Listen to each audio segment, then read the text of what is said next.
ونستعينه ونستغفره ونعوذ بالله من شرور أنفسنا ومن سيئات أعمالنا من يهده الله فلا مضل له ومن يضلل فلا هادي له وأشهد أن لا إله إلا الله وحده لا شريك له وأشهد أن محمدا عبده ورسوله أما بعد فإن خير الحديث كتاب الله وخير الهدي هدي محمد صلى الله عليه وسلم وشر الأمور محدثاتها وكل محدثة بدعة وكل بدعة ضلالة وكل ضلالة في النار. أعوذ بالله السميع العليم من الشيطان الرجيم من همزه ونفخه ونفثه. بسم الله الرحمن الرحيم. شهر رمضان الذي أنزل فيه القرآن هدى للناس وبينات من الهدى والفرقان. سب سے پہلے ہر طرح کی حمد و ثنا، تعریف اور توصیف، عظمت اور بزرگی، کبریائی اور بڑائی اللہ رب العزت کے لیے لائق اور زیبا ہے، جس کے فضل و احسان سے ہم نے رمضان کا ایک بابرکت مہینہ زندگی میں کھا اور پا لیا ہے، اور الحمدللہ تقریباً نصف رمضان گزار کر کے اگلے نصف رمضان میں ہم داخل ہونے والے ہیں. زندگی میں ایک اور رمضان مل جانا اللہ تعالیٰ کی بہت بڑی نعمت ہے، اللہ تعالیٰ کا بہت بڑا احسان ہے، اللہ کی طرف سے بہت بڑی اپارچونٹی ہے کہ ہم اپنے گناہ اللہ تعالیٰ سے بخشوا لیں اور اللہ تعالیٰ کی قیمتی جنت پا لیں. الحمدللہ ہم خوش نصیب لوگوں میں سے ہیں جن کی زندگی میں اللہ تعالیٰ نے ایک اور رمضان لکھا تھا. بہت سارے لوگ ان کو یہ خوش نصیبی اللہ تعالیٰ نے ان کی قسمت میں نہیں لکھی تھی. ہم میں سے کسی کا دوست، کسی کا بھائی، کسی کی بہن، کسی کی بیوی، کسی کا شوہر، کسی کی ماں، کسی کا باپ پچھلے رمضان میں ہمارے ساتھ تھا، ہمارے ساتھ افطار میں تھا، تراویح میں تھا، سحری میں تھا، قیام میں تھا. اس رمضان میں اللہ رب العالمین نے اس کو اپنے پاس بلا لیا. یہ رمضان اللہ نے اس کی قسمت میں نہیں لکھا، ہماری قسمت میں الحمدللہ ایک رمضان اللہ تعالیٰ نے لکھا. ایمان والے بندے کو سب سے پہلے تو یہ چاہیے کہ اللہ تعالیٰ کا شکر ادا کرے کہ اللہ تعالیٰ نے ایک اور رمضان ہماری قسمت میں لکھ دیا، جنت حاصل کرنے کا ایک اور موقع دے دیا، گناہوں کو بخشوانے کا ایک اور موقع دے دیا، مغفرت کا ایک اور چانس ہم کو مل گیا، اپنی نیکیوں کو بڑھانے کا، جنت میں اپنے درجات کو بلند کرنے کا ایک اور موقع اللہ تعالیٰ نے ہم کو دیا ہے جو دنیا میں بہت سارے لوگوں کو نہیں ملا. قدر کریے رمضان کی، اس رمضان کی ویلیو کو سمجھیے. انسان کسی کے ساتھ ویسا سلوک کرتا ہے جیسا اس کی دل میں اس کی قدر ہوتی ہے. اگر دل میں رمضان کی قدر نہیں ہوگی تو رمضان کے ساتھ ہمارا سلوک بھی اچھا نہیں ہوگا. اس لیے میرے بھائیوں سب سے پہلے یہ ضروری ہے کہ آپ رمضان کی ویلیو کو سمجھیں، رمضان کی عظمت کا اندازہ لگائیں. یہ بات یقین کے ساتھ دل میں پختہ رکھیں کہ رمضان آپ کو کیا لینے کے لیے آیا ہے. رمضان ایک مہمان ہے جو جنت کا تحفہ آپ کے لیے لے کر کے آیا ہے. رمضان آپ کو جنت دینے کے لیے آیا ہے. رمضان کا مہینہ اللہ تعالیٰ کی طرف سے جنت بانٹنے کا مہینہ ہے. اللہ تعالیٰ رمضان میں جنت بانٹ رہا ہے. 15 رمضان گزر چکے ہیں اللہ تعالیٰ کی جنت کو حاصل کرنے کے لیے. اب تک آپ نے کیا کیا ہے؟ حساب لگائیے، جوڑیے. وَلْتَنْظُرْ نَفْسٌ مَا قَدَّمَتْ لِغَدٍ. اللہ فرماتا ہے ہر انسان کو دیکھنا چاہیے اس نے کل کے لیے کیا آگے بڑھایا ہے. 15 رمضان گزر گئے، ہم کو نہیں پتا پچھلا رمضان ہم کو ملا تھا، یہ رمضان ملا. بہتوں کو پچھلا رمضان ملا تھا، یہ رمضان نہیں ملا. ہم کو یہ نہیں پتا کہ یہ رمضان ہم کو مل گیا ہے تو اگلا بھی ملے گا کہ نہیں ملے گا. کون ہے اپنے سے جو گارنٹی سے کہہ سکتا ہے؟ کوئی اس بات کی ضمانت دے سکتا ہے کہ یہ رمضان پورا مجھے مل ہی جانے والا ہے، یہ رمضان مکمل ملے گا، اس کی کوئی گارنٹی نہیں ہمارے پاس. ہماری سانسوں کی دوڑ اتنی کمزور ہے کہ ہم یقین سے نہیں کہہ سکتے کہ یہ رمضان بھی پورا ملے گا. پھر اگلا رمضان تو ایک سال کے فاصلے پر آنے والا ہے. ایمان والے بندے کو یہ چاہیے کہ ہر لمحے کو زندگی کا آخری لمحہ سمجھے. اذا اصبحت فلا تنظر المساء، اللہ کے نے فرمایا صبح ہو جائے تو شام کا انتظار مت کرو، کیونکہ تم کو نہیں پتا شام تمہاری قسمت میں آج کی لکھی ہے کہ نہیں لکھی ہے. جو کام کرنا ہے صبح کے وقت کرو. وَإِذَا أَمْسَيْتَ فَلَا تَنظُرِ السَّمَاءَ، اور شام ہو جائے تو صبح کا انتظار مت کرو، کیونکہ تم کو نہیں پتا صبح تمہاری قسمت میں لکھی ہے کہ نہیں لکھی ہے. جو کرنا ہے شام کو کرو، عبادت توبہ استغفار ہر چیز نپٹا لو، کیونکہ تم کو صبح کا علم ہے. اللہ کے نبی صلی اللہ علیہ وسلم سے ایک صحابی نے کہا اوصینی یا رسول اللہ، اللہ کے رسول مجھے کچھ نصیحت کیجیے، کچھ وصیت کیجیے. اللہ کے نبی نے فرمایا اذا صلیت، جب تم نماز پڑھو صلی صلاۃ مودع، تو ودا کرنے والے کی طرح نماز پڑھو. صلی صلاۃ مودع، مودع کہتے ہیں ایسا آدمی جو ودا ہونے والا ہے، دنیا سے جانے والا ہے، اس کو ایک موقع اللہ تعالیٰ نے دے دیا چلو جمعہ کی نماز پڑھ لو. یہ سوچ کر کے جمعہ کی نماز پڑھو کہ اگلی عصر کی نماز آج کی تمہاری قسمت میں نہیں لکھی، جمعہ کی نماز تمہاری آخری نماز ہے. اللہ کی بتائے جب آپ یہ تصور کر کے نماز پڑھیں گے کہ جمعہ کی نماز میری آخری نماز ہے، تو نماز میں کیسی توجہ، اللہ کی طرف کیسی عنایت اور اللہ کی طرف کیسا آپ کا رخ ہوگا. حالانکہ نمازیں تو کم کم فاصلے پر آتی ہیں. رمضان تو ایک سال بعد آتا ہے، اس لیے میرے بھائیوں اس رمضان کو زندگی کا آخری رمضان سمجھ کر کے گزارو کہ اللہ تعالیٰ نے آخری موقع ایک اور رمضان آپ کو دیا ہے جنت حاصل کرنے. بدقسمت ہے وہ آدمی کہ جنت بچ رہی ہو اور اس کو سونے سے فرصت نہیں. اللہ جنت بانٹ رہا ہے. رمضان کے استقبال اللہ کیسے کرتا ہے؟ حدیث میں آتا ہے تفتح ابواب الجنہ، اللہ تعالیٰ اپنے بندوں کو کے لیے جنت کے دروازے کھول دیتا ہے، جہنم کے دروازے بند کر دیتا ہے. اللہ تعالیٰ کہتا ہے یا باغی الخیر اقبل، اے خیر کے متلاشی، اے خیر کو تلاش کرنے والے آ جاؤ، آگے بڑھو، آپ جنت تمہارے لیے کھلی ہوئی ہے. اللہ تعالیٰ جنت کھول کر کے آپ کو دعوت دے رہے ہیں. واللہ یدعو الی دار السلام، اللہ تعالیٰ آپ کو جنت کی طرف بلا رہا ہے. اب ہم کو سونے سے ہی فرصت نہیں، ہم کو کھانے سے فرصت نہیں ہے، ہم کو کھیل کود سے فرصت نہیں ہے. پورا رمضان ہمارا کھانے میں صرف ہوتا ہے، مردوں کا کھانے میں صرف ہوتا ہے، عورتوں کا کھانا بنانے میں صرف ہوتا ہے. یہ رمضان کھانے کا مہینہ ہے. رمضان اللہ تعالیٰ نے بھوکا رہنے کے لیے دیا ہے. افسوس کی بات ہے کہ یہ مسلمان کو یاد دلانا پڑ رہا ہے کہ رمضان کھانا کھانے کا نہیں، رمضان بھوکے رہنے کا مہینہ ہے. ہمارا پورا رمضان کھانا کھانے میں بیت رہا ہے. ظہر سے عورتیں تیاریاں شروع کرتی ہیں کھانا بنانے کی، افطاری کی تیاری. ظہر کی نماز کے بعد سے جو افطاری بنانے کی تیاری شروع ہوتی ہے، مغرب تک اذان ہو جاتی ہے، ان کا بھجیا نہیں تلا ہوا ہوتا ہے. ہر گھر کی یہ صورت حال ہے. اس لیے رمضان اللہ تعالیٰ نے آپ کو دیا تھا کھانے کے لیے. رمضان کو اللہ تعالیٰ نے دیا تھا تاکہ نفس کو کنٹرول کرنا سیکھے، اللہ تعالیٰ کے خواہشوں کو مارنا سیکھے، اللہ تعالیٰ کے لیے بھوکے رہے. پر ہماری صورتحال یہ ہے کہ ہم پورا رمضان اپنی نفس کو جتنا فیڈ کرتے ہیں، جتنا کھلاتے ہیں، اور مسلمان جتنا رمضان میں کھاتا ہے، کوئی قوم کسی مہینے میں ایک مہینے میں اتنا کیا کھاتی ہے.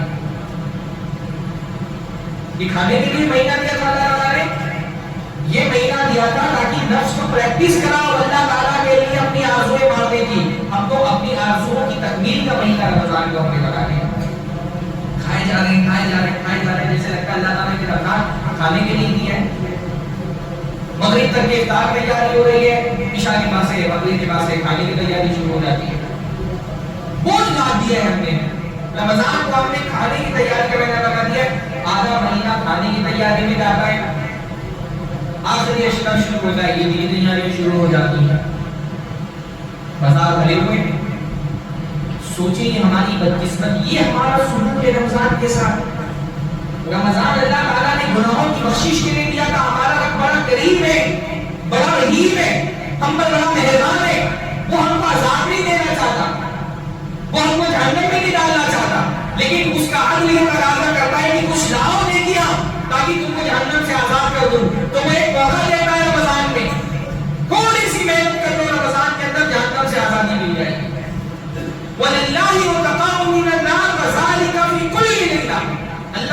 فرماتے ہیں رمضان کی ہر رات میں اللہ کئی بندوں کو جہنم سے آزاد کر دیتا ہے. یہ جہنم سے آزادی کا مہینہ ہے. یہ جنت کی رسیدیں اللہ تعالیٰ کی طرف سے کر رہی ہیں. علماء نے اس حدیث کی شرح میں کہا ہے یہ لائی و تقاء من النار. اللہ تعالیٰ لوگوں کو جہنم سے آزاد کر دیتا ہے. آزاد کرنے کا مطلب کیا ہوتا ہے؟ آزادی کس چیز سے دی جاتی ہے؟ جس میں انسان مبتلا ہونا، جس چیز میں انسان مبتلا ہوتا ہے، گرفتار ہوتا ہے، اسی سے اس کو آزاد کیا جاتا ہے. علماء نے کہا وتقاء من النار کا مطلب یہ ہے کہ ایک بندے کا نام جہنمیوں کی فہرست میں لکھ دیا گیا تھا اس کے گناہوں کی وجہ سے. وہی وہ پکا اللہ رب العالمین پر ایمان رکھنے والا، لیکن اس کے گناہوں کی وجہ سے اس کا نام جہنمیوں کی لسٹ میں لکھ دیا گیا. وہ نمازیں چھوڑنے کی وجہ سے اس کا نام جہنمیوں کی فہرست میں لکھ دیا گیا تھا. زنا کرنے کی وجہ سے اس کا نام جہنمیوں کی فہرست میں لکھ دیا گیا تھا. سود کھانے کی وجہ سے اس کا نام جہنمیوں کی فہرست میں لکھ دیا گیا تھا. زکات نہیں ادا کرنے کی وجہ سے اس کا نام جہنمیوں کی فہرست میں لکھ دیا گیا تھا. والدین کی نافرمانی کرنے کی وجہ سے اس کا نام جہنمیوں کی فہرست میں لکھ دیا گیا تھا. بہت سارے گناہ ہیں جن کی وجہ سے مومن آدمی بھی جہنم میں جائے گا. یہ مت سمجھیے کہ ہم اہل حدیث ہیں، ہم کوئی کفر مجھے ہے نہیں کہ ہم کو اللہ رب العالمین جہنم میں ڈالے. بہت سارے موحدین کو، توحید والوں کو بھی اللہ تعالیٰ جہنم میں ڈالے گا. حدیث میں آتا ہے کہ عذب ناس من اہل التوحید حتی یکونوا فیہا امما. قیامت کے دن بہت سارے توحید والے جہنم میں ڈالے جائیں گے. یہ مت سمجھیے کہ ہم تو مزاروں پر نہیں جاتے ہیں، ہم تو باباؤں سے فریاد نہیں کرتے، غیر اللہ سے دعائیں نہیں کرتے، تو ہم کو جنت ہی میں لازم جا کر جہنم میں نہیں جائیں گے. اللہ کے ساتھ شرک کرنے والے تو ہمیشہ میں جہنم میں جائیں گے. جو اللہ کو چھوڑ کر کے غیر اللہ سے دعائیں مانگتے ہیں، قبروں پہ جا کے فریادیں کرتے ہیں، دینوں اور ولیوں سے دعائیں مانگتے ہیں، ان کے لیے جہنم نہیں ہے، وہ تو ہمیشہ جہنم میں جائیں گے. لیکن ایک بندہ جو موحد ہے وہ بھی جہنم میں جائے گا. کیوں؟ اپنے گناہوں کی وجہ سے. حدیث میں آتا ہے جہنم میں ڈالے جائیں گے یہاں تک کہ جہنم میں جل کر کے کوئلہ ہو جائیں گے. کیوں؟ ان کے گناہوں کی وجہ سے. اللہ ہم سب کو محفوظ رکھے. ممکن ہے بھائی ہم میرا نام بھی جہنم کی فہرست میں لکھ دیا گیا اور میرے کسی گناہ کی وجہ سے. کون ہے میں سے لوگ معصوم نہیں سکتا جس سے کوئی گناہ نہیں ہوا ہے؟ کوئی ہے؟ یہ تو اللہ تعالیٰ کا بڑا فضل ہے کہ اللہ تعالیٰ نے ہمارے گناہ ہمارے ماتھوں پہ نہیں لکھے، ورنہ ہم ایک دوسرے کو چہرہ دکھانے کے لائق رہ جاتے ہیں. یہ اللہ کا فضل ہے کہ اللہ نے ہمارے گناہوں پہ پردہ ڈال کر کے رکھا ہوا ہے. بہت ممکن ہے میرا نام جہنمیوں کی فہرست میں ہو، بہت ممکن ہے آپ کا نام جہنمیوں کی فہرست میں اللہ نے لکھ دیا گیا ہو. رمضان کا یہ مہینہ کیوں آیا ہے؟ تاکہ جہنمیوں کی لسٹ سے اپنا نام کٹوا کر کے جنتیوں کی لسٹ میں ڈلواؤ. حدیث کا یہی مطلب ہے. للہ وتقاء من النار. اللہ بہت سارے لوگوں کو جہنم سے آزاد کرتا ہے. آزاد کرنے کا مطلب یہ ہوتا ہے کہ ان کا نام لکھ دیا گیا تھا جہنمیوں کی لسٹ میں، جنت میں ان کا نام لکھا دیا گیا. روزانہ اللہ تعالیٰ کئی بندوں کو جہنم سے آزاد کر کے جنتیوں کی لسٹ میں ان کا نام لکھ رہا ہے. ہم کو نہیں پتا اللہ تعالیٰ ہماری کون سی نیکی پسند آ جائے. تلاوت کر رہے ہیں، اللہ تعالیٰ خوش ہو گیا کہ میرا بندہ میرے کلام سے مجھے خوش کرنے کی کوشش کر رہا ہے، اللہ تعالیٰ ہمارا نام جہنمیوں کی لسٹ میں ڈال دے. قیام کر رہے ہیں، پیر رکھ دے رہا ہے، لیکن پھر بھی اللہ تعالیٰ کو خوش کرنے کے لیے کھڑے، اللہ خوش ہو جائے کہ میرے بندے نے میرے لیے قیام کیا ہوا ہے، کھڑے ہو کر کے تراویح پڑھ رہا ہے، پیروں کو درد ہو رہا ہے، پھر بھی مجھ کو خوش کرنے کے لیے پیر کا درد برداشت کر رہا ہے، لیکن اس کا نام جنتی میں. اور روزہ اللہ تعالیٰ کو خوش کرنے والی سب سے بڑی عبادت ہے. سب سے زیادہ اللہ تعالیٰ کس بندے سے خوش ہوتا ہے؟ روزے دار سے. روزے کو اللہ تعالیٰ کہتا ہے الصوم لی، روزہ میرا ہے، وانا اجزی بی، اس کا بدلہ میں دوں گا. کیا نمازیں اللہ کی نہیں ہوتی؟ نماز بھی تو اللہ ہی کی ہے، نماز بھی اللہ کی ہے، زکات بھی اللہ کی ہے، حج بھی اللہ کا ہے، عمرہ بھی اللہ کا ہے، پر اللہ تعالیٰ کہتا ہے الصوم لی، روزہ میرا ہے. کیونکہ روزہ اللہ اور بندے کے بیچ کا راز ہے. اللہ کو پتا ہے بندے نے روزہ رکھا ہے کہ نہیں رکھا ہے، اور رکھا ہے تو اللہ کے لیے رکھا ہے، لوگوں کو دکھانے کے لیے رکھا ہے نا. اسے اللہ فرماتا ہے روزہ میرا ہے، اس کا بدلہ میں. اللہ تعالیٰ روزے داروں سے اتنی محبت کرتا ہے. واللہ اللہ کے نبی فرماتے ہیں خیرُ فم الصائم اطیب عند اللہ من ريح المسک. کہ روزے دار کے منہ سے جو بدبو آتی ہے اس کی بھوک کی وجہ سے، یہ اس کے منہ سے آنے والی بدبو اللہ تعالیٰ کو مشک کی خوشبو سے زیادہ پسند ہے۔ بدبو دنیا میں کسی کو پسند ہوتی ہے؟ ہاں بھائی، بدبو تو ایسی چیز ہے، فقہاء نے لکھا ہے کہ اگر کسی کی شوہر کے منہ سے بدبو آ رہی ہو تو بیوی جا کر کے خلا کا مقدمہ دائر کر سکتی کہ مجھے اس کے ساتھ نہیں رہنا، اس کے منہ سے بدبو آ رہی ہے، اور قاضی کو خلا دینا پڑے گا۔ بدبو کس کو پسند ہوتی ہے؟ سبحان اللہ، ہمارا رب ہم روزے داروں سے اتنی محبت کرتا ہے کہ بھوک کی وجہ سے، پیٹ خالی رہنے کی وجہ سے منہ سے جو بو آتی ہے، اللہ تعالیٰ کو وہ بو بھی پسند ہے۔ اللہ تعالیٰ کو روزے داروں سے اتنی محبت ہے کہ جنت میں اللہ تعالیٰ نے ایک الگ گیٹ بنا دیا روزے داروں کے لیے۔ کیا نام ہے اس گیٹ کا؟ ہاں بولو بھائی، بار بار بتانا پڑتا ہے کہ سامنے جو ہے وہ خطیب سے بات کر سکتے ہیں، آپس میں بات کرنا ہے۔ کیا نام ہے اس دروازے کا؟ باب الریان۔ جیسے کبھی ہوتا ہے نا پروگرام میں، ایک ہوتا ہے جنرل گیٹ، عام لوگ اس سے جاتے ہیں، اور ایک ہوتا ہے وی آئی پی گیٹ۔ اللہ تعالیٰ روزے دار بندوں سے اتنی محبت کرتا ہے، روزہ اللہ تعالیٰ کو اتنا پسند ہے کہ اللہ تعالیٰ نے روزے داروں کے لیے وی آئی پی گیٹ الگ بنایا ہوا ہے۔ اللہ کے نبی فرماتے ہیں وہ دروازہ کھولا جائے گا، کہا جائے گا این الصائمون، روزہ رکھنے والے کہاں ہیں؟ اس سے مراد ہے کہ جو رمضان کا فرض روزہ بھی رکھتے ہیں اور روزہ رکھتے رہتے، نفلی روزے بھی رکھتے ہیں۔ فرمایا جائے گا این الصائمون، کہاں ہے روزے دار؟ ان کو بلایا جائے گا، ان کو جنت کے دروازے سے اسپیشل گیٹ سے انٹری دی جائے گی، اور جب ان کی انٹری ہو جائے گی وہ دروازہ بند کر دیا جائے گا، روزے داروں کے علاوہ کوئی بھی اس دروازے سے داخل نہیں ہوگا۔ روزہ اللہ کتنا محبوب ہے۔ یہ مہینہ اللہ کو خوش کرنے کا مہینہ ہے میرے بندوں، میرے بھائیوں، اللہ کو خوش کرو۔ ایک ایک عبادت دیکھو، کیا میں ایسا کر دوں کہ میرا رب مجھ سے خوش ہو جائے؟ روزہ رکھتا ہوں، ہو سکتا ہے میرا رب اس سے خوش ہو جائے۔ تلاوتیں کرتا ہوں، ہو سکتا ہے میرا رب اس سے خوش ہو جائے۔ کثرت سے نفلی نمازیں پڑھتا ہوں، ہو سکتا ہے میرا رب نماز سے خوش ہو جائے۔ اپنی کمائی ہوئی محنت کی حلال کمائی سے بانٹتا ہوں غریبوں کو، ہو سکتا ہے میرا رب اسی سے خوش ہو جائے۔ ایک ایک عبادت چن چن کر کے کوشش کرو کہ کس طرح رمضان میں اپنے رب کو خوش کر لے جاؤ۔ رمضان کا مہینہ اللہ کو خوش کرنے کا ہے میرے بھائیوں، رمضان کا مہینہ اللہ کو خوش کرنے کا ہے میری بہنوں۔ بہنوں سے خاص طور پہ میں کہوں گا، ہمارے آواز کرتے ہوئے شوہر کے مطالبہ نہیں ہو گیا نا تو عورتیں سوچتی شوہر کو خوش کرنے کے لیے کیا بنا بھی افطار ہے، لگ جاتی ہے زور سے۔ اللہ کی بندیوں، یہ شوہر کو خوش کرنے کا مہینہ نہیں ہے، یہ اللہ کو خوش کرنے کا مہینہ ہے۔ کھانا ضرور کا کھانا، میری کہنا ہو کی رہو، لیکن اس رمضان کی برکتوں کو کھانا بنانے کے چکر میں ضائع مت کرو، اپنا رمضان برباد مت کرو کھانے کے پیچھے۔ پورا سال بنائے کھانے کے لیے۔ رمضان کا مہینہ اللہ نے کھانے کی تیاری کے لیے نہیں دیا، رمضان کا مہینہ آخرت کی تیاری کے لیے دیا۔ ہمارا آنا مہینہ کھانے کی تیاری میں چلا جاتا ہے اور آنا مہینہ عید کی تیاری میں چلا جاتا ہے۔ سبحان اللہ، آپ دیکھیں جیسے جیسے آخری اشرا قریب آ رہا ہے، بازاروں میں بھیڑ بڑھنے لگی ہے۔ جیسے ہی آخری اشرا شروع ہوگا بازار بڑھ جائیں گے، بازار کی رونقیں بڑھ جائیں گی، مسجدوں کی رونقیں گھٹنے لگیں گی۔ یہ ہم نے یہ رمضان کی یہ قدر کی ہے، یہ رمضان کی ویلیو ہے ہمارے نزدیک کہ ہم نے اس کو کھانے کا اور عید کی شاپنگ کا مہینہ بنا دیا ہے۔ آپ بتائیں اللہ تعالیٰ کی اس سے بڑی ناشکری اور کیا ہوگی کہ اللہ تعالیٰ نے آپ کو رمضان جیسا مہینہ دیا، آپ نے کھانے میں، سونے میں اور عید کی شاپنگ میں اس کو ضائع کر دیا۔ اس ناقدری کی وجہ سے اللہ تعالیٰ کی طرف سے عذاب کے مستحق نہیں ہو جائیں گے۔ میں آپ کو کوئی ارمانی کا خوبصورت سا سوٹ لا کر کے دوں اور آپ اس سے اپنے جوتے پوچھیں تو میں کیا محسوس کروں گا؟ ہاں، خوبصورت سا کوئی سوٹ مہنگا 15-20 ہزار روپے کا، 30-40 ہزار کا آپ کو میں لا کر کے دوں اور آپ اس کو گھر میں پھینک کر کے اس سے اپنے جوتے صاف کریں تو میں کیا محسوس کروں گا؟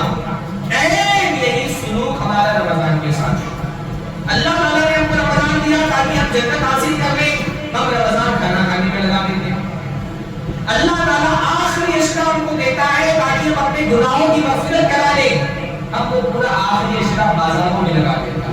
اتنے افسوس کی بات ہے، آپ سوچیں پورے سال کا سب سے افضل مہینہ کون سا ہے؟ کون سا مہینہ؟ رمضان کا مہینہ۔ اور رمضان کی تینوں اشروں میں سب سے افضل اشرا کون سا ہے؟ رمضان کا آخری اشرے، اور اس آخری اشرے میں بھی سب سے افضل وقت کون سے ہے؟ آخری اشرے کی راتیں۔ سب سے افضل مہینہ رمضان، پھر رمضان کا سب سے افضل اشرا آخری اشرا، پھر آخری اشرے میں بھی سب سے افضل وقت کون سا ہے؟ آخری اشرے کی راتیں۔ سب سے افضل مہینے کے سب سے افضل اشرے کی سب سے افضل راتیں دنیا کی سب سے بدترین جگہ پہ ہمارے ساتھ ہو گئی۔ کون سی جگہ دنیا کی سب سے بدترین جگہ ہے؟ اللہ کے نبی نے فرمایا ابغض البلاد الی اللہ اسواقها، زمین میں اللہ کی سب سے ناپسندیدہ جگہ بازار ہے۔ سب سے افضل ترین پورے سال کا، صرف رمضان کا نہیں، پورے سال کا سب سے افضل وقت دنیا کی سب سے بدترین جگہ پہ سر ہو گیا۔ ہر سال علماء تاکید کرتے ہیں، علماء لوگوں کو ابھارتے ہیں، ترغیب دلاتے ہیں، بھائی جو شاپنگ کرنا ہے، عید منانا ہے، شریعت عید منانے سے نہیں روکتی، عید خوشیوں کا دن ہے، شاپنگ کرنا ہے رمضان سے پہلے شاپنگ کر کے نہیں ہو بھائی، یہ 1-2 گھنٹے کا کام ہے۔ عید کے دن کو منانے کے لیے اپنا آخری اشرا بازاروں میں ضائع مت کرو، لیکن ہر سال یہ صورتحال ہوتی ہے، پورا آخری اشرا بازار بھرے ہوئے ہیں، عورتوں سے، مردوں سے، حرمتیں پامال ہو رہی ہیں۔ یہ بابرکت مہینہ جب اللہ تعالیٰ جنت بانٹ رہا ہے، ہم کو اپنے عید کے کپڑوں میں بڑی ہوئی ہے۔ اللہ تعالیٰ کہہ رہا ہے جہنم سے آزادی حاصل کرو، ہماری نظر اللہ تعالیٰ کی رحمت حاصل کرنے کے بجائے اپنے کپڑوں کی، چوڑی اور چپل کی میچنگ میں لگی ہوئی ہے۔ یہ ہمارے نزدیک رمضان کی میچنگ ہے۔ آپ نے اگر رمضان کا بابرکت اشرا بازاروں میں گزارا ہے تو آپ کو عید کے دن کس بات کی خوشی ہے؟ بھائی عید کے دن تو خوشی منانے کا مستحق کون ہے؟ جس نے رمضان میں بھرپور روزے رکھے، پورا مہینہ تلاوت کی، 3-4-5 مرتبہ قرآن ختم کر دیا، قیام اللیل کیا، تراویح پڑھی جماعت کے ساتھ، اللہ کے حضور میں اٹھ کر کے دعائیں کی، آنسو آیا، رویا، گر گرایا، جنتیں طلب کی، برکتوں سے رمضان کو بھر دیا، نیکیوں سے رمضان کو پر کر دیا، اپنے مال سے اللہ رب العالمین کے بندوں کی مدد کی، اس کو حق پہنچتا ہے کہ وہ عید کے دن خوشی منائے کہ اس نے ایک رمضان کا موقع اللہ تعالیٰ نے دیا تھا، اپنی بھرپور طاقت اس نے چھوڑ دی اللہ تعالیٰ کو خوش کرنے کے لیے۔ اس کا حق ہے کہ وہ عید کے دن خوشی منائے کہ اللہ تعالیٰ تمہیں توفیق دی، مجھے نہیں دی ہوگی۔ اگر آپ کا آخری اشرا پورا کا پورا بازاروں میں گزرا ہے، آپ کا پورا آخری اشرا کپڑے، چپل، چوڑی اور سینڈل کی خریداری میں گزرا ہے، آپ کا آخری اشرا راتوں کو جاگتے بازاروں میں اور دن بھر سوتے ہوئے گزرا ہے، آپ کو عید میں خوشی کس بات کی ہوگی؟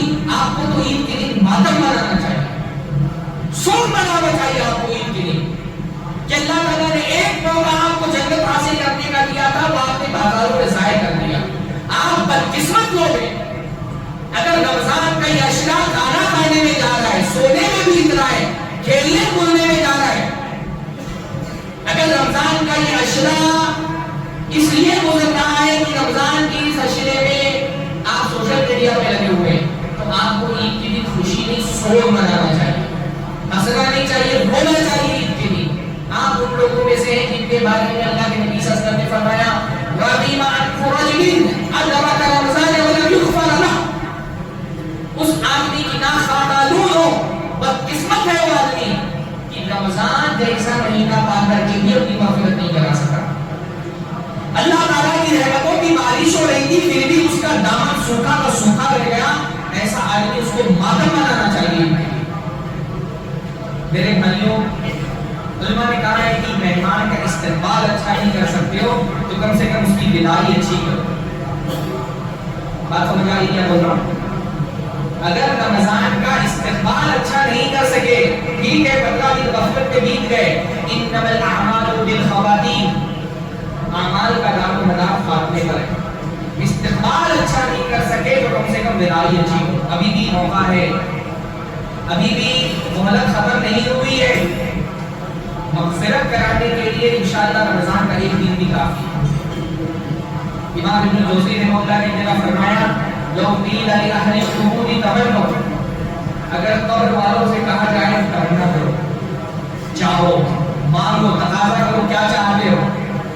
اگر مر چکے جو لوگ نا ان سے اگر کہا جائے مانگو کیا مانگتے ہو، لَتَمَنَّوْا يَوْمًا مِّن رَمَضَانَ، تو وہ رمضان کا ایک دن اللہ تعالیٰ سے مانگے کہ اللہ تعالیٰ رمضان کا ایک دن دے دے. مرنے والوں کو پتا ہے رمضان کی کیا قدر ہے، ہم زندہ لوگوں کو نہیں پتا رمضان کی کیا قدر ہے. احتساب کریں، جوڑیں.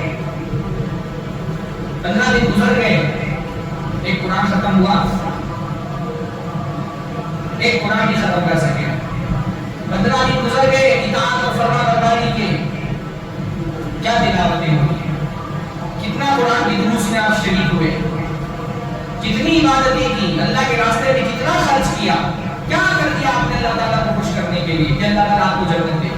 جنت کوئی سستی چیز ہے؟ جنت سستی نہیں ہے. اللہ کے نبی نے فرمایا الا ان سلعۃ اللہ غالیہ، جان تو اللہ کا سامان بہت مہنگا ہے. اللہ کا سامان کیا ہے؟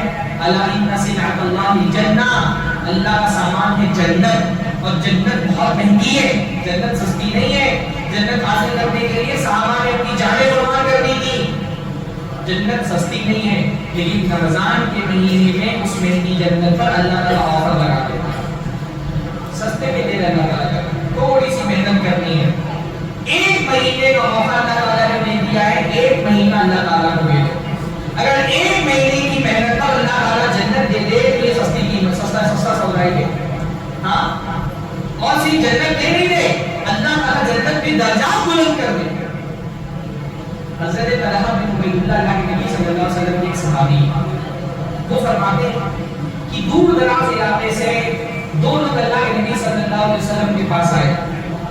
دونوں دوست ایک دوسرے کے، اور انہوں نے آ کر کے اللہ کے نبی کے ہاتھ پہ اسلام قبول کر لیا. دو دوست، ان دونوں دوستوں میں سے ایک دوست بڑا محنتی، دیندار، خوب مجتہد، بڑی عبادتیں کرنے والا، نفلی عبادتوں پہ خوب محنت کرنے والا. جو دوسرا دوست ہے وہ فرائض کا اہتمام کرتا تھا، باقی ویسا پہلے والے کی طرح محنتی نہیں. فرض پڑھ لیتا تھا، اپنے فرائض ادا کر لیتا تھا، واجبات کی تکمیل کر لیتا تھا، باقی نفلی نمازوں میں، نفلی عبادتوں میں اتنی محنت نہیں کرتا تھا.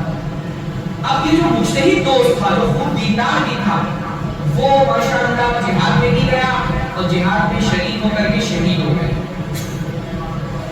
اور اس شہید کے بعد جو اس کا دوسرا دوست تھا، 1 سال بعد اس کی عام حالت میں وفات ہو گئی، شہید بھی نہیں ہوا. طلحہ بن عبید اللہ کہتے ہیں کہ ان دونوں کی وفات کے بعد میں نے خواب دیکھا کہ میں جنت کے دروازے پر ہوں، اور میرے ساتھ وہ دونوں ساتھی بھی، وہ دونوں دوست بھی. اب کیا خیال ہے آپ کا، جنت میں پہلے کس کو جانا چاہیے؟ بھائی جو مجتہد ہے، جو خوب دیندار تھا، بہت محنت کرتا تھا، نفلی عبادتیں کرتا تھا، پھر شہید بھی ہو گیا. اصولاً تو یہی بات سمجھ میں آتی تھی لوگوں کو کہ جنت تو وہ پہلے جائے گا. طلحہ بن عبید اللہ کہتے ہیں میں یہ دیکھ رہا ہوں کہ فرشتہ جنت سے اندر سے آتا ہے، اور وہ بندہ جو بعد میں 1 سال بعد وفات پایا تھا، وہ اتنا دیندار بھی نہیں تھا اور شہید بھی نہیں ہوا تھا، عام حالت میں اس کی موت ہوئی تھی. فرشتہ اس کو کہتا ہے چلو تم پہلے چلو جنت میں. اس کو پہلے جنت میں لے کے چلا گیا، پھر واپس آیا، پھر اس شہید کو جنت میں لے کر کے گیا، پھر واپس آیا اور ان سے کہا تم واپس چلے جاؤ، تمہارا بھی ٹائم نہیں آیا. جب طلحہ بن عبید اللہ نے یہ خواب بیان کیا صحابہ کو، اس صحابہ تعجب کرنے لگے کیا بات ہے، وہ شہید بھی تھا، اس نے یہ اتنا محنتی اور دیندار تھا، اس کے باوجود وہ جنت میں بعد میں گیا، اور یہ عام حالت میں جس نے 1 سال بعد وفات پائی تھی جنت میں پہلے چلا گیا. تو اللہ کے رسول صلی اللہ علیہ وسلم کے پاس صحابہ پہنچے اور اللہ کے نبی نے جب اس پورے خواب کو سنا تو صحابہ نے کہا کہ تعجب کس بات کی کر رہے ہو؟ صحابہ نے کہا اللہ کے نبی وہ شہید بھی تھا، اتنا دیندار بھی تھا، جنت میں اس کو پہلے جانا چاہیے تھا. اللہ کے نبی نے فرمایا تم یہ نہیں دیکھ رہے کہ جس نے 1 سال بعد وفات پائی ہے، ادرک کا رمضان، اس کو رمضان بھی لیا تھا، اور ایک ایکسٹرا بھی لیا اس کو رمضان. اسلام تو دونوں ساتھ میں لائے تھے. اس بندے کو جس نے 1 سال بعد وفات پائی، ایک ایکسٹرا رمضان مل گیا، اس میں اس نے روزے رکھے اور سال بھر میں اتنی نمازیں پڑھی، تو دونوں کے جنت میں درجات کے درمیان اتنا ہی فاصلہ ہے جتنا زمین و آسمان کے درمیان فاصلہ ہے. جتنا لمبا فاصلہ زمین و آسمان کے درمیان ہے، اتنا ہی فاصلہ جنت میں دونوں کے درجوں کے درمیان. ایک رمضان جنت میں آپ کے درجے کو اتنا بلند کر سکتا ہے. یہ موقع اللہ تعالیٰ نے آپ کو دیا ہے میرے بھائیوں، اس موقع کو ہاتھ سے جانے نہیں دینا انشاءاللہ، محنت کرنی ہے۔ اب 15 دن گزر گئے، صرف 15 دن باقی ہے۔ 15 دن کی اچھی محنت سے اگر اللہ تعالیٰ ہم کو جنت دے دے تو کتنا سستا سودا ہے۔ صرف 15 دن محنت کرنی ہے، انشاءاللہ تعالیٰ جنتیوں میں اپنا نام لکھانا ہے۔ جنت پر ایمان ہے نا، تبھی تو یہاں پر جمائیں۔ اللہ کے رسول صلی اللہ علیہ وسلم کے وعدے پر یقین ہے نا۔ اللہ کے رسول صلی اللہ علیہ وسلم نے کیا وعدہ کیا ہے؟ اللہ کے نبی نے فرمایا من قام رمضان ایمانا واحتسابا غفر له ما تقدم من ذنبه، جو رمضان کا مہینہ اچھے سے گزار لے اس کے سارے گناہ بخش دیے جاتے ہیں۔ خاص طور پہ آخری عشرہ 4-5 دنوں 6 دنوں کے بعد آ جائے گا۔ یہ آخری عشرہ اللہ کے نبی صلی اللہ علیہ وسلم شدہ بِإِزَرَهُ، اللہ کے نبی صلی اللہ علیہ وسلم اپنی کمر کس لیتے تھے، راتوں کو جاگتے تھے، اپنے گھر والوں کو جگاتے تھے۔ ان 10 دنوں میں، ان 10 راتوں میں کوئی ایک رات ہے خیر من الف شہر، جو 1000 مہینوں سے بھی زیادہ افضل ہے۔ ان 10 راتوں میں ان راتوں کو تلاش کرو۔ اصل یہی ہے، جس کو لالچ ہوگی اگر میں آپ کے سامنے 10 بوری بھر کر کے رکھ دوں اور 10 بوری میں آپ کو بولوں کہ اس میں سے ایک بوری میں سونا ہے، باقی 9 بوریوں میں پتھر ہے، آپ چاہیں تو کوئی ایک بوری اٹھا کر کے لے کے چلے جائیں یا چاہے تو 200 بوری اٹھا کے لے کے چلے جائیں، آپ کیا کریں گے؟ کیا کریں گے آپ؟ گیس کر کے کوئی ایک بوری اٹھائیں گے، آپ کیا سوچیں گے؟ 200 بوری اٹھا کر کے لے کے جاتے ہیں۔ بلکہ پتھر کے بجائے میں کہوں ایک میں سونا ہے، باقی 9 میں چاندی ہے، کیونکہ بھائی جو محنت آپ رمضان لیلۃ القدر میں نہ بھی عبادت کریں، وہ اگر جو رات جس میں آپ عبادت کر رہے ہیں وہ لیلۃ القدر نہیں ہے، کیونکہ آپ کی عبادتیں ضائع ہو جائیں گی، صاحب تو پھر بھی نہیں ہے۔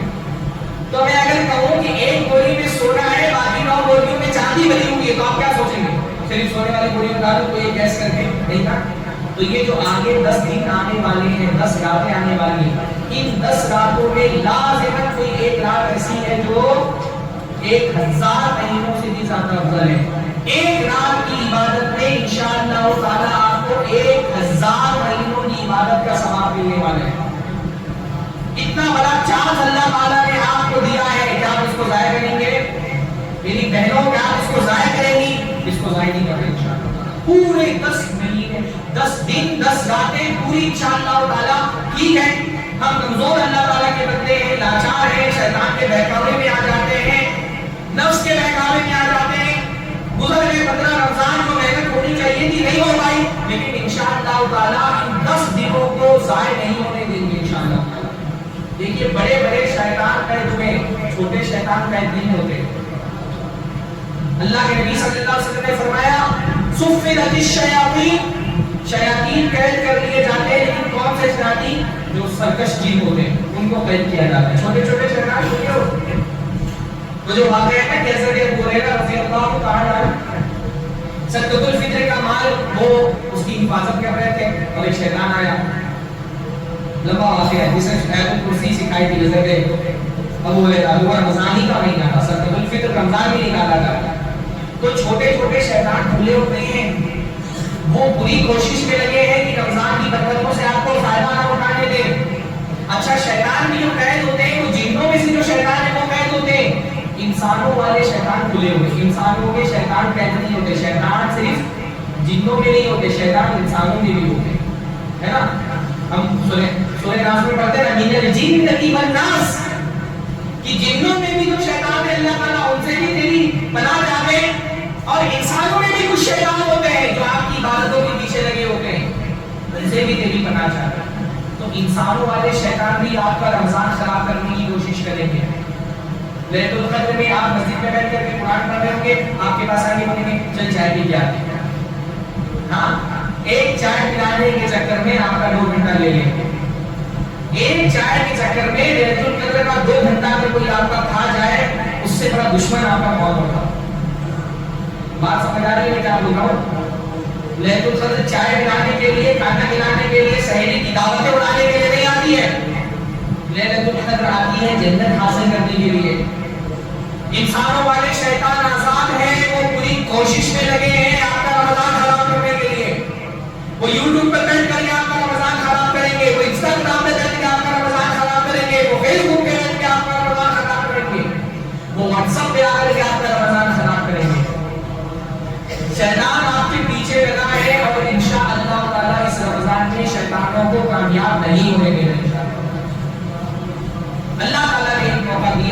نہیں اگلا رمضان ہماری قسمت میں لکھا ہی نہیں رکھا ہے۔ اس رمضان کو اپنی زندگی کی تبدیلی لانے والا رمضان بنانا انشاءاللہ۔ رمضان صرف اس لیے نہیں آتا کہ ہمارا شیڈیول تبدیل ہو جائے، ہماری کھانے کی ڈشز تبدیل ہو جائے، ہمارے سونے جاگنے کا وقت تبدیل ہو جائے۔ رمضان اس لیے آیا ہے تاکہ ہماری زندگی تبدیل ہو جائے، اور رمضان کو ہم اس کا حق دیں گے تو انشاءاللہ تعالیٰ یہ رمضان ہماری زندگی تبدیل کرے گا انشاءاللہ۔ یہ ہر سال رمضان ہماری زندگی میں آتا چلا جاتا ہے، پر زندگی میں کوئی تبدیلی آتی نہیں۔ وہی جو بے دینی کی حالت ہماری شعبان میں ہوتی ہے، وہی بے دینی کی حالت ہماری شوال میں ہوتی ہے۔ جیسے نمازیں ہم شوال میں چھوڑتے ہوتے ہیں، ویسی نمازیں ہم شعبان میں بھی چھوڑتے ہوتے ہیں۔ ادھر چاند دکھتا ہے عید کا اور ادھر مسجد خالی ہو جاتی ہے، کیوں یہ صورتحال ہے بھائی؟ اللہ تعالیٰ نے تو قرآن کریم میں فرمایا یا ایھا الذین آمنوا کتب علیکم الصیام کما کتب علی الذین من قبلکم لعلکم تتقون۔ اے لوگوں جو ایمان لائے ہو، تم پر روزے فرض کیے گئے تھے، تم پر روزے فرض کیے گئے جیسے تم سے پہلے کے لوگوں پہ فرض کیے گئے تھے۔ کیوں فرض کیے گئے؟ لعلکم تتقون، تاکہ تم متقی بن جاؤ۔ اللہ فرما رہے ہم تم سے روزے اس لیے رکھوا رہے ہیں تاکہ تمہارے اندر تقویٰ آ جائے، متقی بن جاؤ، دیندار بن جاؤ، اللہ تعالیٰ کا ڈر، اللہ تعالیٰ کا خوف تمہارے دل کے اندر آ جائے۔ اللہ تو فرما رہے روزہ رکھنے سے بندہ متقی بنتا ہے۔ روزے تو ہم بھی سب ماشاءاللہ رکھ رہے ہیں، ہماری زندگی میں تقویٰ کیوں نہیں آ رہا؟ اللہ فرما رہے روزہ رکھنے والے متقی بن جاتے۔ ہماری صورتحال یہ ہے کہ شعبان کے آخر میں نماز نہیں پڑھتے تھے، شوال کے شروع میں نماز نہیں پڑھیں گے، کیوں ایسا ہو رہا ہے؟ ہماری مسجد رمضان میں آباد ہوتی ہے، رمضان ختم ہوتے ہی پھر وہ سنسان ہو جاتی ہے، کیوں ایسا ہو رہا ہے؟ اللہ فرما رہے روزے سے تقویٰ پیدا ہوتا ہے۔ میرا روزہ میرے اندر تقویٰ کیوں نہیں پیدا کرتا؟ میرا اللہ سے تعلق کیوں نہیں مضبوط کرانا؟ مجھ کو گناہوں کی زندگی سے آزادی کیوں نہیں مل رہی روزے کی وجہ سے؟ کیا اللہ کا کلام جھوٹا ہے؟ اللہ کا کلام جھوٹا ہو سکتا ہے؟ اللہ کا کلام جھوٹا نہیں ہے۔ میرا روزہ اگر میری زندگی تبدیل نہیں کر رہا تو میرا روزہ جھوٹا ہے، اللہ کا کلام جھوٹا نہیں ہو سکتا۔ میں نے روزے کو اس کا حق نہیں دیا، میں نے روزہ بس ایک رسم سمجھ کر کے رکھ لیا ہے، سارے لوگ رکھ رہے ہیں تو مجھے بھی رکھ لینا ہے، نہیں رکھوں گا تو لوگ کہیں گے کہ روزہ خور ہے۔ روزہ جب عبادت سمجھ کر کے رکھیں گے نا تو یہ روزہ ہماری زندگی تبدیل کرے گا، لیکن ہم میں سے بیشتر لوگوں کے لیے روزہ عبادت نہیں ہے، عادت ہے۔ عادت کر لیتے ہیں جو ایک اللہ سے تعلق اور محبت کا جذبہ پایا جانا چاہیے نا روزے کے اندر۔ روزہ کیا ہے؟ روزہ اللہ سے محبت کا اظہار ہے۔ روزہ اس بات کا اظہار ہے کہ اللہ تعالیٰ میں تجھ سے بہت محبت کرتا ہوں۔ اللہ تعالیٰ کہتا ہے کیا ثبوت ہے کہ تو مجھ سے محبت کرتا ہے؟ اللہ تعالیٰ سے بندہ کہتا ہے اللہ تعالیٰ کیا ثبوت دے سکتا ہوں؟ یہ کھانا میرا بہت محبوب ہے، اس کے بغیر میری زندگی نہیں چل سکتی، اللہ تعالیٰ یہ محبوب کھانا میں تیرے لیے قربان کر دے۔ اللہ تعالیٰ یہ پانی میرا بہت محبوب ہے، میرا گلا سوکھ رہا ہے، کالے ہو چکا ہے گلا پیاس کے مارے، اللہ تعالیٰ یہ پانی اس سے بڑی چاہت دنیا میں اس وقت میری کوئی نہیں، لیکن تیرا حکم ہے، تیری محبت نے یہ پانی قربان کر دیا۔ یہ روزے میں جب اللہ کی محبت پائی جائے گی نا تب یہ روزہ وہ بنے گا روزہ جس سے دل میں تقویٰ پیدا ہو۔ یہ محبت پیدا کرو اپنے روزے کے اندر اللہ تعالیٰ سے۔ ایسے نہیں شوقیہ سارے لوگ روزہ رکھ رہے میرے اندر برداشت ہے کیونکہ میں بھوک پیاس نہ رہ سکتا ہوں میں بھی رکھ لیتا ہوں، نہیں، میں بھوکا ہوں کیوں؟ اللہ کے لیے بھوکا ہوں، میں پیاسا ہوں کیوں؟ اللہ تعالیٰ کے لیے پیاسا ہوں۔ روزہ اس وقت عبادت بنے گا جب یہ روزہ اللہ کے لیے ہو۔ اللہ تعالیٰ فرماتا ہے یترک طعامہ و شرابہ و شہوتہ لأجلی، میرے بندے نے کھانا میرے لیے چھوڑ دیا ہے، پانی میرے لیے چھوڑ دیا ہے۔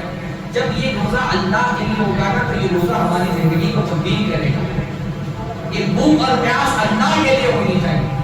روزہ دار اللہ تعالیٰ کے حضور میں یہ اعلان کر رہا ہوگا کہ اللہ تعالیٰ کھانا تو دنیا میں کھاتی ہے، ایمان والا بھی کھانا کھاتا ہے، کافر بھی کھانا کھاتا ہے، ایمان والا بھی پانی پیتا ہے، کافر بھی پانی پیتا ہے، پر ایمان والے کا کھانا کافر کے کھانے کی طرح نہیں ہوتا ہے۔ کافر کھانا کھاتا ہے کیونکہ وہ کھانے کو زندگی کا مقصد سمجھتا ہے۔ اللہ نے فرمایا الذین کفروا یتمتعون ویأکلون کما تأکل الانعام، جن لوگوں نے کفر کیا وہ بس عیش کرنے کے لیے زندہ ہے، بس ان کی زندگی کا مقصد کیا ہے؟ عیش کرو۔ وَيَتَمَتَّعُونَ كَمَا وَيَأْكُلُونَ كَمَا تَأْكُلُ الْأَنْعَامُ، اور ویسا کھانا کھاتے ہیں جیسا جانور کھانا کھاتے ہیں، وہ جانوروں کی طرح کھاتے ہیں۔ جیسے جانور ہوتا ہے مقصد کیا ہے؟ کھانا. کتے کی طرح ہے. جیسے کتا ہوتا ہے اس کو آپ پتھر بھی دیکھ کر کے ماریں گے تو سنگے گا کہ ہڈی تو نہیں. کتے کی زندگی کا کوئی الگ مقصد ہے؟ وہ بس کھانے کے لیے زندہ رہتا ہے. ایمان والا بندہ کھانے کو زندگی کا مقصد نہیں سمجھتا, زندگی کی ضرورت سمجھتا ہے. بات سمجھ آ رہی ہے؟ کافر کے لیے کھانا ہی زندگی کا مقصد ہے. اس کا وہ سمجھتا ہے کہ ساری زندگی یہ 4 دن کی دنیا کی زندگی ہی کل زندگی ہے, تو یہاں کھاؤ پیو عیش کرو اور مر جاؤ, مر کر کے مٹی ہو جاؤ. اس کو لگتا ہے مر کر کے مٹی ہو جانا ہے, یہی 4 دن کی زندگی کی اسی میں لطف اٹھا لو. تو وہ صرف کھانے کے لیے زندہ رہتا ہے, اس کی زندگی کا مقصد کھانا ہے. ایمان والا بندہ کھانا اس کی زندگی کی ضرورت ہے, زندگی کا مقصد نہیں ہے. زندگی کا مقصد کیا ہے؟ اس کا کھلانے والا. رزق اس کی زندگی کی ضرورت ہے, رزاق اس کی زندگی کا مقصد ہے. قل ان صلاتي ونسكي ومحياي ومماتي لله رب العالمین. ایمان والوں سے کہا گیا اعلان کرو میری نمازیں, میری قربانی, میرا جینا, میرا مرنا میرے رب کے لیے, اللہ کے لیے. تو ایمان والا بندہ یہ کہتا ہے اللہ تعالیٰ کھانا میری ضرورت ہے, میری زندگی کا مقصد نہیں ہے. تو جب تک کہے گا کھا تو کھا کر کے تیری حمد کروں گا, تو جب کہے گا مت کھا تو نہیں کھاؤں گا, بھوکے پیٹ بھی تیری تعریف کروں گا. میرا معبود روٹی نہیں روٹی دینے والا ہے. روزہ اس بات کا اعلان ہے کہ اللہ تعالیٰ میں روٹی کا پجاری نہیں ہوں, روٹی دینے والے کا پجاری. روٹی دینے والا کہہ رہا تھا کھا تو کھایا اور اس کا شکر ادا کیا. اب روٹی والے نے کہا نہیں کھانا ہے تو نہیں کھائیں گے, بھوکے پیٹ رہیں گے, پھر بھی شکر اسی کا ادا کریں گے انشاءاللہ. یہ امام ابن قیم نے جہاں لکھا ہے نا کہ عبادتوں سے جیسے جسم سے اگر روح نکال دی جائے نا تو جسم مردہ ہو جاتا ہے, ویسے عبادتوں سے اگر اللہ کی محبت نکال دی جائے تو عبادتیں مردہ ہو جاتی ہیں. افسوس کے ساتھ یہ کہنا پڑتا ہے ہم میں سے بیشتر لوگوں کے روزے مردے مردے, اسی لیے اس کا اثر کوئی نہیں دکھتا ہمارے کردار پر. زندہ روزے رکھیے تو انشاءاللہ تعالیٰ جیسے رمضان میں مسجد بنی ہے نا, شوال میں بھی انشاءاللہ بنی ہے. اللہ تعالیٰ جو رمضان کا رہے وہ شوال میں بھی رہے. اللہ تعالیٰ ہم کو رمضان کی برکتوں سے فائدہ اٹھائے. اس لیے رمضان میں یہ نیت مت کریے کہ رمضان میں گناہ نہیں کر رہے. ہم میں سے بیشتر لوگوں کا نیت ہی خراب ہے, تو جیسی نیت ہے ویسی برکت ہوگی نا. نیت 2 طرح کی ہوتی ہے, ایک نیت ہوتی ہے رمضان میں گناہ نہیں کرنا ہے, اور ایک نیت ہوتی ہے رمضان سے گناہ نہیں کرنا ہے. آپ نے کون سی نیت کی ہوئی ہے؟ بھائی رمضان ہے تو مجھے پتا ہے کچھ نہ کچھ گناہ ایسے ہے جو بندہ رمضان میں نہیں کرتا. نماز نہیں چھوڑتا رمضان میں, جھوٹ نہیں بولتا, غیبت نہیں کرتا, حرام کام نہیں کرتا, گانے نہیں سنتا, فلمیں نہیں دیکھ رہا. ہر مسلمان کم سے کم اتنا تو رمضان کا احترام کرتا ہے کہ کچھ گناہ وہ رمضان میں نہیں کرتا ہے. پر اگر ہم نیت نہیں کرنے کا رمضان میں گناہ نہیں کرنا ہے تو پھر تو ہم شیطان کی طرح کہہ دیں کہ جلدی سے رمضان ختم ہو, انتظار کر رہے ہیں رمضان کے ختم ہونے کا, ادھر رمضان کہہ دو ادھر شیطان کی طرح آزاد ہو جائے. جب بندہ یہ سوچتا ہے نا رمضان میں گناہ نہیں کرنا ہے تب تو وہ شیطان کی طرف قید ہوتا ہے. پھر عید کے دن کو شیطان کی آزاد ہونے کی خوشی منا رہا ہوتا ہے کہ شیطان کی آزاد ہو گیا, میں بھی آزاد ہو گیا. اس لیے جیسے عید کا دن آتا ہے تھیٹروں پہ پہنچ جاتے ہیں فلمیں دیکھنے, اس کو لگتا ہے شیطان کے ساتھ میں بھی آزاد ہو گیا. اسی لیے نیت یہ نہیں کرنی انشاءاللہ رمضان میں گناہ نہیں کرنا. نیت کیا کرنی انشاءاللہ تعالیٰ رمضان سے گناہ نہیں کرنا. انشاءاللہ بولیے انشاءاللہ بولتے ہوئے ڈر بھی نہیں بولتے نا چھوڑنا نہ پڑے گا. میرے بھائیوں رمضان جو ہے نا وہ اللہ تعالیٰ سے گناہوں سے آزادی حاصل کرنے کا مہینہ ہے.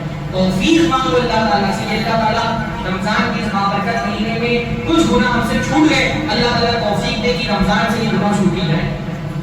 جیسے رمضان میں ہمارا دل پاک ہو گیا, اللہ تعالیٰ شوال میں بھی ہمارے دل کو پاک کر سارا سال ہمارے دل کو پاک کر یہاں تک کہ ہم کو موت آ گیا. اللہ سے توفیق مانگو میرے بھائیوں. وہ آنسو تلاش کر اللہ تعالیٰ کے سامنے گرنے والا ایک آنسو اللہ کے در سے اگر آپ نے رمضان میں گرا دیا انشاءاللہ تعالیٰ یہ ایک آنسو آپ کے گناہوں کو بخشوا سکتا ہے, آپ کے نامہ اعمال سے گناہوں کو مٹا سکتا ہے, آپ کی جہنم کی آگ کو بجھا سکتا ہے. روئے کی نہیں ہوئے ابھی تک کے 15 دن گزر گئے رمضان کے, ایک آنسو اگر ہماری آنکھوں سے نہیں گرا ہم کو افسوس کرنا چاہیے. آنکھوں کا خشک ہو جانا دل کی قحطساری کی علامت ہے. ہمارا دل قحط زدہ ہے, دلوں میں سوکھے پڑے ہوئے ہیں, اس لیے آنکھ سے آنسو نہیں بہہ رہے. کوئی یہ گڑگڑائیے, تنہائی میں جائیے اللہ کے ساتھ اکیلے میں. رمضان کہیں اشرا شروع ہونے والا ہے، آخری اشرا اعتکاف کریے، کاٹ دیجیے اپنے آپ کو دنیا سے، مائل ہو جائیے اللہ تعالیٰ کی طرف۔ ایک آنسو، صرف ایک آنسو انشاءاللہ تعالیٰ آپ کی جہنم کی آگ بجھا سکتا ہے۔ اس پورے عشرے میں انشاءاللہ تعالیٰ اس کے ایک آنسو کا انتظار کرتا ہے۔ اللہ تعالیٰ ہم کو توفیق عطا فرما دے کہ اللہ تعالیٰ کا وہ ڈر ہمارے دلوں میں آ جائے کہ ہماری آنکھوں کی خشکی عطا ہو جائے۔